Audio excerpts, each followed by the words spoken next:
Bien, eh bien, bonjour, chers amis. Nous nous retrouvons avec Jean-Claude Chamarin qui a fait l'honneur de nous donner un petit interview pour nos amis de Bac 70. Donc, on va lui poser des questions rituelles. Jean-Claude, date et lieu de naissance, ton enfance pour commencer. La date, ça ne va pas nous rajeunir, mais c'était le 6 mai 1952. Je suis né à Boulogne-Billancourt. Ah, on dit Boulogne-sur-Seine maintenant. Bien. Ton enfance, l'école, enfin... Mon enfance, école, élève moyen quand même, hein, très passionné par le sport en général, donc... Et ce sport en général, sport collectif, parce que j'étais beaucoup sport collectif, tel que le football ou le rugby, m'ont amené à la moto, car j'avais besoin d'un véhicule pour aller sur les entraînements, qui étaient en semaine, et puis donc de là, il a fallu que j'ai un cyclomoteur. Et ce cyclomoteur, que j'ai toujours d'ailleurs, c'était un CF50 Honda, à l'époque. Déjà, j'avais commencé. Et puis, ce qui m'a permis de me déplacer, d'aller aux entraînements, d'aller aux matchs et tout. Et petit à petit, je me suis rendu compte que c'était quand même plus la moto qui m'intéressait que les sports collectifs. Bien. Bon, justement, le contact avec un deux roues, aussi connu que ce petit modèle, qu'est-ce qui t'a amené à poursuivre un peu pour peut-être le début en compétition? Qu'est-ce qui t'a attiré?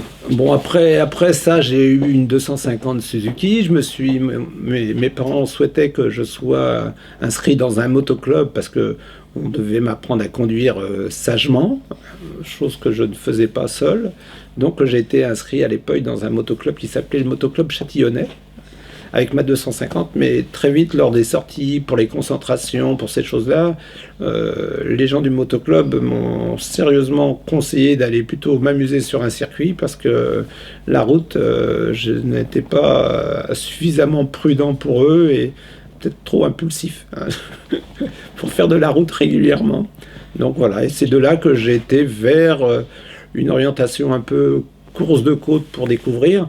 Mais j'ai très vite arrêté les courses de côte parce que c'était toujours le même qui était devant et qui gagnait. Il s'appelait Christian Léon déjà à cette époque. Donc je me suis dit je vais m'orienter vers autre chose, et je me suis orienté très vite dès ma 5e course sur les courses d'endurance.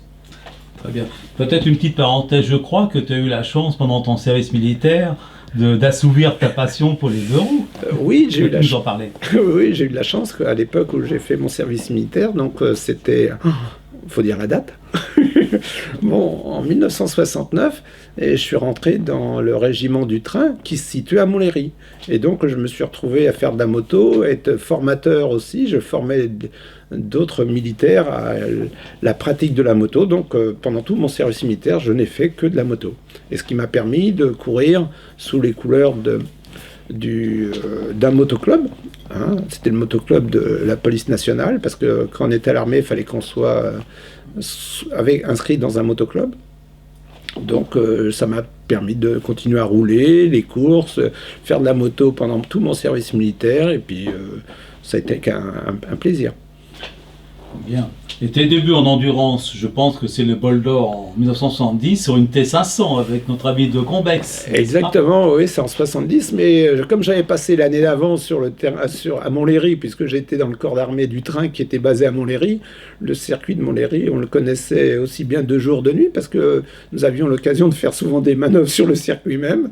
Alors donc, participer à ce bol d'or en 70, car j'étais spectateur en 69, et puis c'était pour moi la chose à faire, et j'ai eu la chance de pouvoir y participer l'année suivante grâce à De Combex.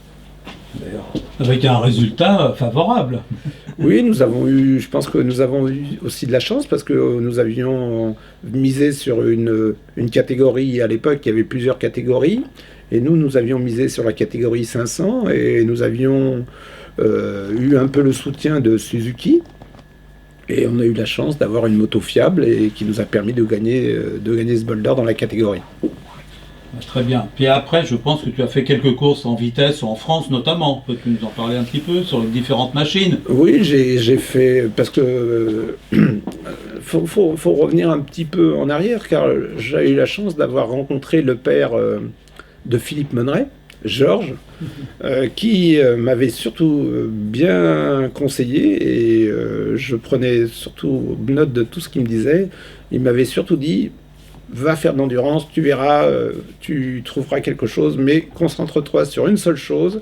Et j'ai écouté ses conseils et je me suis concentré uniquement à viser que l'endurance. Et les quelques courses de vitesse que je faisais, c'était pour prendre du rythme, éviter le stress aussi. Puis je pense que c'était ça reste une très bonne école, mais mon but principal était quand même l'endurance. Très bien. Et après, on te retrouve sur une Honda en endurance. Tu peux nous en parler dès les débuts, dans les années 72, je crois. Oui, en 71, je refais encore quelques courses d'endurance avec la 500 Suzuki à titre personnel. Et j'ai la chance de me faire remarquer par un pilote, pour moi qui était un pilote de légende, qui est devenu un pilote de légende, Michel Rougerie, qui, fin de l'année 71, m'a demandé d'être son coéquipier pour l'année suivante. Et Michel Rougerie me faisait rentrer chez Honda comme son coéquipier.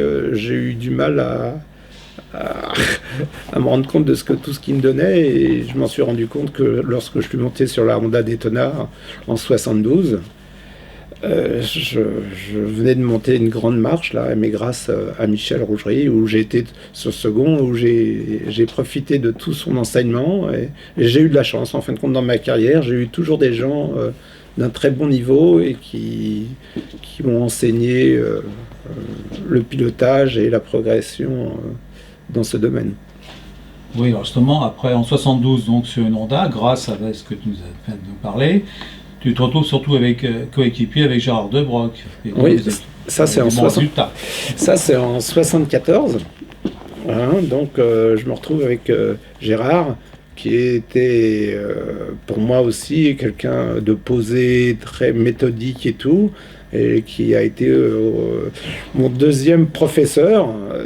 Je pense que c'est ce que je dis, j'ai eu beaucoup de chance, j'ai eu que de bons professeurs avec moi, j'étais leur coéquipier, parce que eux c'était les pilotes numéro 1, moi j'étais que des seconds, mais je trouve que pour apprendre l'endurance, être second pendant un grand nombre d'années m'avait apporté énormément. Bon, ton nom est souvent associé à Christian Léon. Peux-tu nous parler de lui, de l'homme, du pilote? Oui, Christian, pour moi, ça a été mon troisième professeur. Disons que je répète bien, dans ma carrière, j'ai eu la chance d'avoir Michel Rougerie, Gérard De Broc et Christian Léon. Pour moi, ces trois personnes ont été des éléments hyper importants dans ma carrière. Christian, moi j'étais quand même très admiratif, parce que quand j'ai commencé à courir, c'était déjà on était déjà concurrents, et je me retrouvais avec Christian Léon, qui était un pilote de Grand Prix, alors que moi j'étais qu'un pilote d'endurance. M'a permis aussi de travailler beaucoup sur la méthode, sur la trajectoire, sur comment économiser. Je pense que ça a été pour moi très très instructif et très très bénéfique tout au long de cette carrière. Voilà. Et puis après, c'était devenu Christian Léon.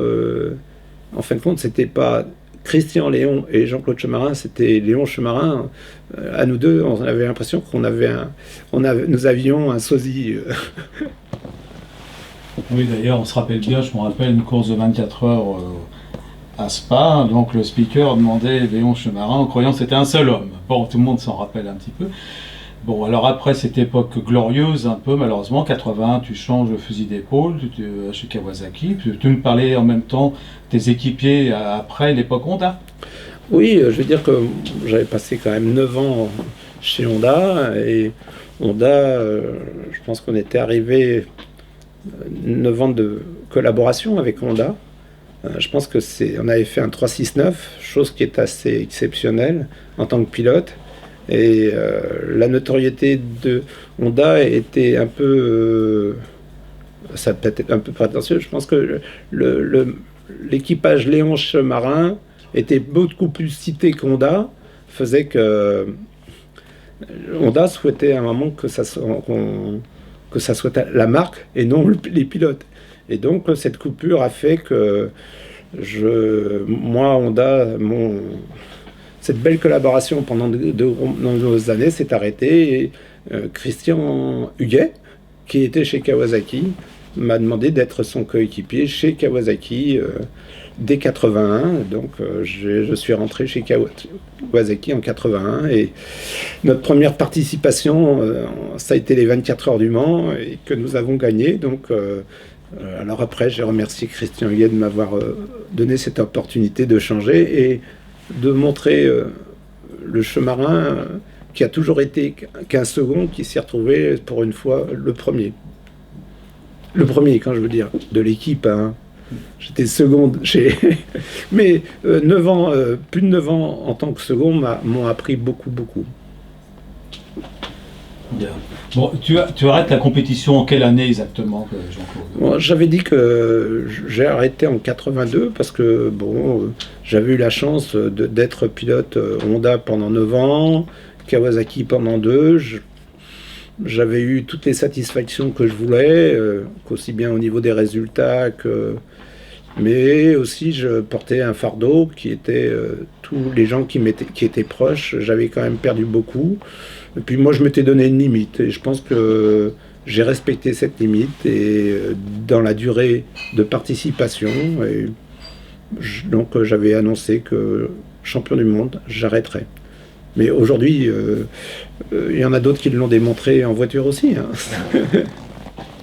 D'accord, très bien. Et ton actualité maintenant, parce que maintenant on a eu la chance de te revoir dans les courses, dans des démonstrations, avec justement une Honda RCB qui a été en reconstruction presque complète actuellement avec nos amis du team RCB, Jean Caillou et les frères Bédier.